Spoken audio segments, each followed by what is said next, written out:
And it's sad that black parties couldn't just get it together and say, hey guys, it's been 30 years. We don't have the land. We don't have the economy. We don't have anything next to our names. Let's pull together. No.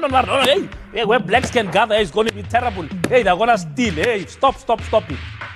It's sad. The DA hates anything that has to do with transforming this economy so that it can benefit blacks. They want to give black people vouchers. No, you're having too many BE deals. Stop. You're going too rich. I will let you Biko are a black man, you are on your own. Now Helen Zille has literally put everything on hold. Nothing is happening with regards to the GNU until decisions are made. Decisions between the African National Congress and the Democratic Alliance. Now this all happened from Sunday the 24th when Helen Zille sent a letter of demands to Fikile Mbalula's office. Now Helen Zille from the Democratic Alliance has been raising her head a number of times since these talks about the GNU. So the last political parties joined the GNU on Sunday. I think it was the last two political parties. And then it was said that going forward, any political party that wishes to join the GNU will need to be patient because the GNU political parties that have already joined, the 10 political parties, would then need to have a sit down and discuss if that political party that wishes to join going forward would be accepted in. So on that same Sunday, when this gap closed for these political parties that are already in, so on that particular Sunday is the same day that Helen Zille now sent out her letter of demand to Fikile Mbalula's office. So among her demands, just to raise a few, were the fact that she wanted a DA representative.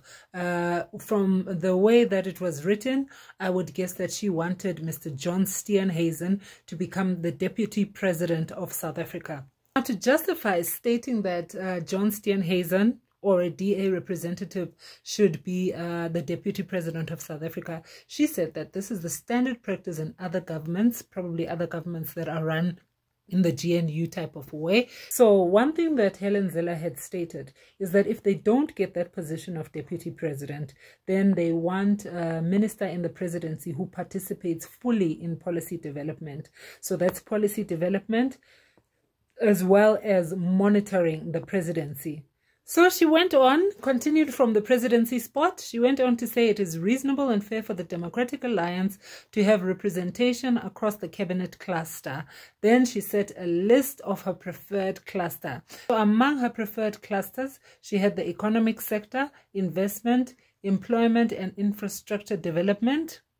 She had, and obviously those have got all their ministers below them. And then she went for social protection, community and human development. Those have got their ministers below them. And the governance, state capacity and institutional development, those with their ministers as well behind them. Those with their ministers below them. And then she went for justice, crime prevention and security, those with the ministers. And of course, we know Guti, she's now aiming for the Begitele ministerial position. She also wanted international cooperation, trade and security. You see, so quite a list of demands, because if you check under all these portfolios, under all these clusters, if you check the ministers that go underneath those, it's a couple of ministerial positions that the DA is gunning for. Now, in all honesty, I'm one for grabbing an opportunity when it comes your way. I think that's exactly what Helen Zille is trying to do. And although, you know, I've heard the likes of Kelly Kunene from the Patriotic Alliance stating that, you know, Helen was being greedy, or Helen is being greedy. And as well, as much as I am one for grabbing opportunities and whatever, I think Helen's timing is a bit off.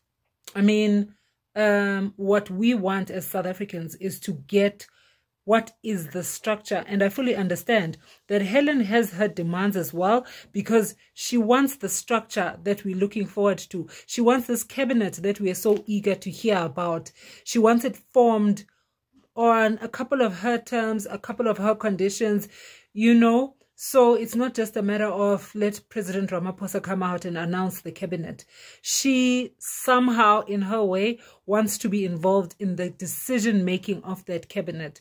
But I think the way she's going about it, first of all, I don't think that this letter of demands of hers should be all over social media the way it currently is.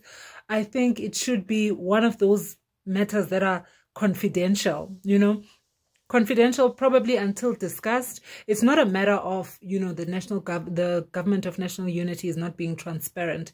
It's just that now we are seeing a drag, we are seeing a delay. I fully believe that the cabinet should at least be announced by now. So that letter that Helen Zille sent to Figile's office is causing delays. And, you know, at the moment, let's think about it. It's not like the DA itself won the election. So she can't really be in a position of making so many demands, because at the end of the day, it's still President Cyril Ramaphosa's, the ball is on his court. The ball is on his court. He's the final decision maker, you know, and with this being all over social media, it's just attracted more eyes on President Cyril Ramaphosa, on the decision that he's going to make.